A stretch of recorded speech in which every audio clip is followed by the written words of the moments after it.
السلام علیکم ورحمۃ اللہ وبرکاتہ۔ حضرات سامعین، افکار و خیالات میں آپ کا استقبال ہے۔ آج آپ حضرات کے سامنے ایک سماجی اور معاشرتی برائی کا تذکرہ کرنا چاہتا ہوں جو بہت عام ہے۔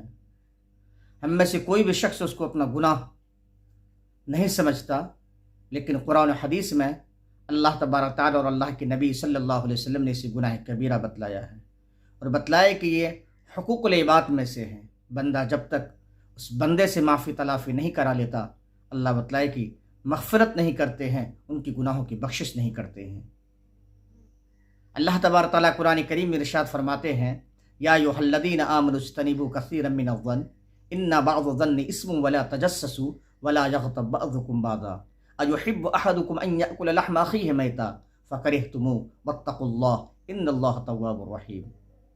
اللہ تبارک تعالیٰ نے اس آیت کریمہ کے اندر جہاں سماجی اور معاشرتی برائی کا تذکرہ کیا ہے، وہیں بڑی شدت کے ساتھ اس گناہ کی مذمت کی ہے اور بتلایا ہے کیا تم میں سے کوئی شخص یہ پسند کرتا ہے وہ اپنے مردار بھائی کا گوشت کھائے۔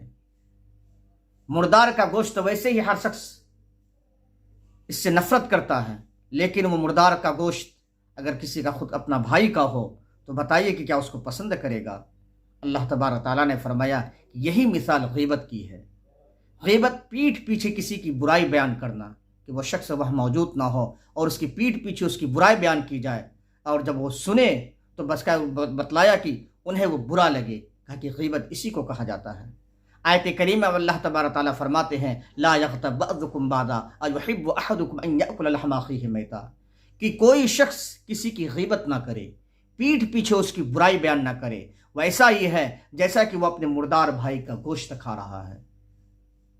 مردار بھائی کے گوشت سے مثال اس لیے دی گئی کہ جس طریقے سے مردار اپنے آپ کو دفاع نہیں کر سکتا، وہ اپنی صفائی میں کچھ نہیں کھا سکتا، اسی طریقے سے جب غیبت کرنے والا کسی کی غیبت کرتا ہے تو غیبت کرنے والا وہاں جس کی غیبت کی جا رہی ہے وہ موجود نہیں رہتا، تو مطلب کہ من میں جو چاہے ہم اس کے تعلق سے بک دیتے ہیں، ان کی عزت کو تار تار کرتے ہیں، ان کی عزت کو سرے بازار ہم نیلام کر دیتے ہیں۔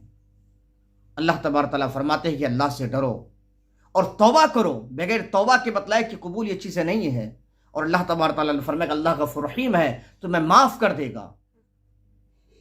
حضرات سامعین، اس آیت کریمہ سے آپ کو پتہ چل گیا کہ بتلایا کہ ہمیں ایک دوسروں کی عزت و احترام کرنا چاہیے، کسی کی غیبت نہیں کرنی چاہیے، کسی کی برائی بیان نہیں کرنی چاہیے۔ اللہ کے نبی نے فرمایا، المسلم من سلم المسلمون من لسانہ و یدیہ، کہ بہترین مسلمان وہی ہے جس کے زبان اور ہاتھ سے دوسرے مسلمان محفوظ رہے۔ زبان سے ہم کسی کی غیبت نہیں کرنی چاہیے، ہاتھ سے ہمیں کسی کو تکلیف نہیں پہنچانی چاہیے۔ اگر جو پہنچاتا ہے وہ بہترین مسلمان نہیں ہو سکتا، کیونکہ اسلامی معاشرے اس کی تعلیم نہیں دیتا، اور سماج اور معاشرے میں مطلب کہ اس طرح کی گناہوں کی بالکل گنجائش نہیں ہے، کیونکہ یہ ایسے گناہ ہے جس سے سماج میں تفرقہ بازی پھیلتا ہے، نفرتیں پھیلتی ہے، حسد پھیلتا ہے، ایک دوسروں کے تعلق سے غلط فہمیاں پیدا ہوتی ہے، جس سے بتلائے کہ ایک اچھے سماج میں بہتر اثر اس کا نہیں جاتا۔ لوگوں میں غلط فہمیوں کے تعلق سے لوگ ان کو برا جاننے لگتے ہیں، کمتر سمجھنے لگتے ہیں، وہ دوسروں کی نگاہوں سے گر جاتا ہے۔ آج ہمارا حال کیا ہے؟ دو عورتیں، دو مرد، دو چار لوگ کہیں بیٹھ گئے، چائے کی چسکی لے رہے اور دوسروں کی غیبت شروع ہو جاتی ہے۔ ایک دانشور نے کہا ہے کہ غیبت نصیحت وہ سچی بات ہے جس کو لوگ کبھی بھی غور سے نہیں سنتا۔ آج آپ کو ابھی نصیحت کی ہم باتیں کر رہے ہیں تو آپ غور سے نہیں سنیں گے، لیکن کہا کہ غیبت وہ بدترین گناہ ہے، لیکن انسان سب سے زیادہ غور سے غیبت ہی سنتا ہے۔ ابراہیم ابن ادہم سے ایک شخص نے کہا کہ حضرت میری دعائیں قبول نہیں ہوتی ہے، تو ابراہیم ابن ادہم نے جواب دیا، تم اپنی عیبوں کو پیچھے ڈالتے ہو، چھپاتے ہو، اور دوسرے کے عیب کو ظاہر کرتے ہو، دوسروں کے سامنے بیان کرتے ہو، یعنی غیبت کرتے ہو، تو کہاں سے دعائیں قبول ہوگی؟ اس سے پتہ چلتا ہے کہ غیبت کرنے والوں کی دعائیں قبول نہیں ہوتی ہے۔ اللہ کے نبی صلی اللہ علیہ وسلم نے اس سختی کے ساتھ اس کو منع فرمایا ہے۔ حضرات صحابہ رضی اللہ تعالیٰ عنہ مجمعین سے ایک مرتبہ نبی پاک صلی اللہ علیہ وسلم نے فرمایا کہ اتدرون ما الغیبہ، کیا تم جانتے ہو غیبت کیا چیز ہے؟ تو صحابہ نے پوچھا، اللہ اس کے رسول ہی بہتر جانتے ہیں۔ تو نبی پاک صلی اللہ علیہ وسلم نے فرمایا کہ کسی بھائی کی پیٹھ پیچھے اس کی برائی کرنا یہ غیبت ہے۔ تو صحابہ نے پوچھا اللہ کے نبی صلی اللہ علیہ وسلم اگر حقیقت میں وہ برائی اور وہ گناہ ان کے اندر موجود ہو تو اللہ کے نبی نے فرمایا یہی تو غیبت ہے۔ اگر اس میں کوئی چیز موجود نہ ہو لیکن پھر بھی تم بیان کرتے ہو، یہ غیبت سے بڑھ کر اس پہ الزام ہے، تہمت ہے۔